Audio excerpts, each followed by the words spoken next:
Matin Sport. «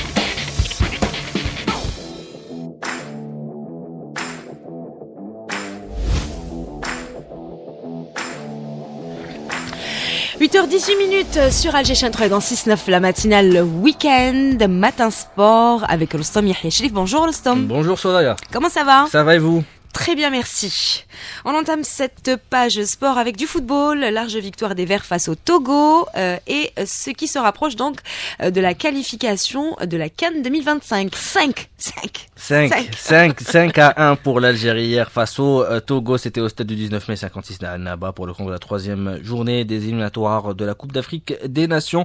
C'était le Togo qui avait ouvert la marque contre le cours du jeu dès la 11e minute grâce à Thibaut Klidje avant que Ben Rahma d'un superbe but, une très belle frappe d'un tir puissant à la 29e minute ne remette les pendules à l'heure. En seconde période, Ben Rahma est revenu à la charge pour permettre aux Verts de prendre l'avantage sur un penalty à la 54e minute. Et puis les coéquipiers de Riyad Mahrez ont déroulé avec 3 buts par Awar à la 68e minute, Gouiri à la 86e minute. Il venait de rentrer Gouiri, tout comme Amoura à la 90e, plus 5. On va écouter sur cette victoire et l'analyse du match l'entraîneur national Vladimir Petkovic.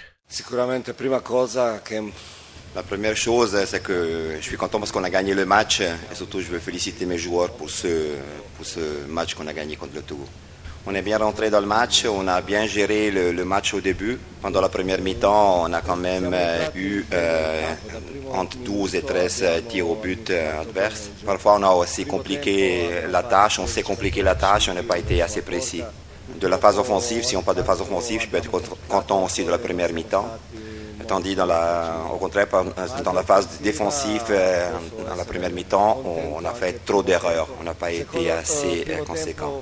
On a encaissé un goal assez évident dans sa façon. Et normalement, quand tu encaisses un but comme ça, ils peuvent te casser les jambes et te mettre vraiment en difficulté. Et nous, on a démontré un très bon caractère, de la positivité à l'intérieur de l'équipe, et on l'a démontré. Et le but du 1-1, il n'est pas tombé par hasard, on l'a mérité, on aurait même pu aller déjà à la première mi-temps avec un but d'avantage. Un goal abbastanza evidente. C'était le sélectionneur national Vladimir Petkovic. À présent, on va écouter un peu les joueurs de la sélection nationale avec Ryan Aït-Nouri qui revient sur le match et sur l'ambiance qu'il y avait au niveau des tribunes avec le public qui était présent. Le stade qui avait affiché complet hier. On a fait un bon match, on a pris les 3 points, je pense que c'est le plus important. Maintenant, voilà, il nous reste un match lundi au Togo. Là, on va aller là-bas, on va prendre les 3 points. C'est magnifique, comme d'habitude. Magnifique, franchement, ils sont toujours là pour nous soutenir. Et j'espère qu'on leur a fait plaisir sur le terrain. Je pense que c'est la moindre des choses. Et ouais, comme j'ai dit, Inch'Allah, on va continuer comme ça. C'était Ryan Aït-Nouri à l'issue de cette troisième victoire. L'Algérie qui conforte sa position de leader du groupe E avec 9 points devant le Togo qui ne compte que 2 points alors que le Libéria et la Guinée équatoriale ferment la marche avec un seul point.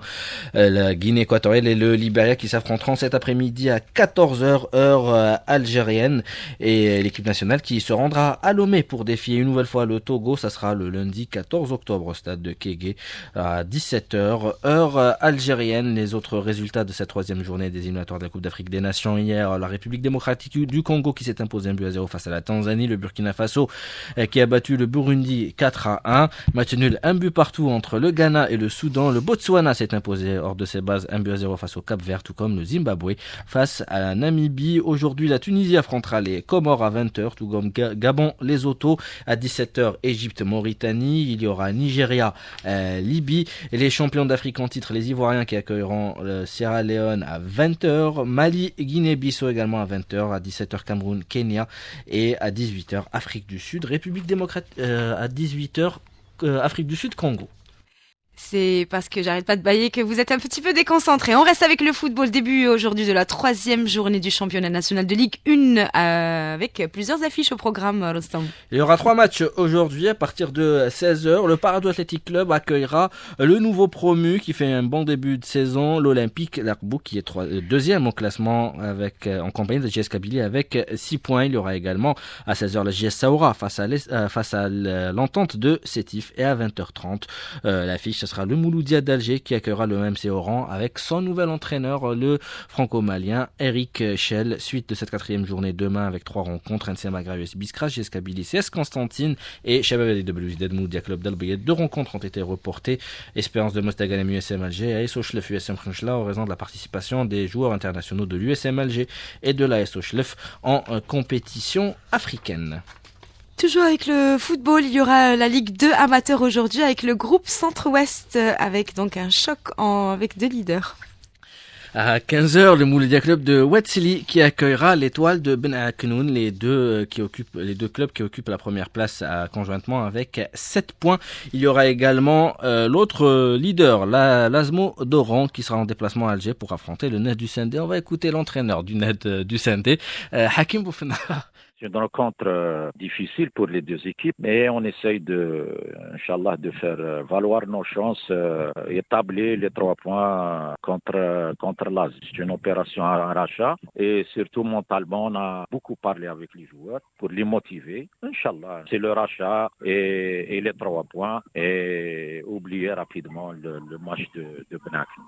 Dans les autres rencontres de la journée à 15h, le Wydad de Mostaganem accueillera la GSM Tiaret, Skafr Mismiliana, USM Qalia, le Rallye de Mascara accueillera le nouveau promu, l'US Bécha Jdid, CRT Moudia Club de Saïda et SM Mishria, RC Kouba. Suite de cette 4e journée du championnat national de Ligue 2 groupe Centre-Ouest, ça sera dimanche à partir de 15h au stade Mohamed Yad Al-Harash, la GSEL Biar face au RC là-bas. Et puis on passe au handball Soraya avec le début du stage de la sélection féminine de handball en prévision de la prochaine CAN en République démocratique du Congo. Les détails avec Lotfi Benidia. C'est dans la journée d'hier que les camarades de Célia Zouaoui ont débuté leur stage à Alger. Riyad Oulman, l'entraîneur national, a fait appel à des joueuses expérimentées issues principalement des clubs qui dominent le championnat, à l'image du handball club d'El Biar, du club féminin de Boumerdès et du Mouloudia d'Alger. Pour la gardienne de but de la sélection Rokia Djorfi, ce regroupement est très important avant l'entame de la compétition africaine. Ce stage nous mettra dans le bain de la préparation pour la prochaine CAN. À 2 mois de l'entame de la compétition, nous sommes conscientes de l'importance de ce regroupement. Pour ce qui est du niveau des adversaires, on sait qu'il sera très relevé, surtout en présence de l'Angola et du Sénégal. Mais je dois dire que nous avons acquise une certaine expérience depuis notre participation aux Jeux africains au Ghana au mois de mars dernier. Pour ma part, en tant que cadre de l'équipe, je ressens une grande responsabilité. J'ai joué beaucoup de CAN et je veux apporter mon expérience, surtout pour ces jeunes qui intègrent la sélection. Il faut que je sois un exemple pour elles. Pour rappel, le stage de la sélection nationale féminine de handball s'étalera jusqu'au 29 octobre prochain en attendant le second regroupement qui se déroulera en présence des joueuses évoluant dans les championnats étrangers. Rostom, on va terminer ce matin sport avec du tennis. Le tournoi de Shanghai qui se poursuit aujourd'hui avec les quarts de finale en ce moment. L'Américain Tyler Raffitz qui mène 3-7-1 face au Belge Daniel Goffin. Et puis à partir de 11h30, il y aura l'affiche Yannick Mensik, le Tchèque, face au Serbe Novak Djokovic. Je rappelle qu'hier, Yannick Sinner, le numéro 1 mondial, s'est qualifié pour les demi-finales en éliminant le Russe Danil Medvedev de 7-0. Et Carlos Alcaraz qui a été éliminé par également le Tchèque Thomas Mačák de 7-0.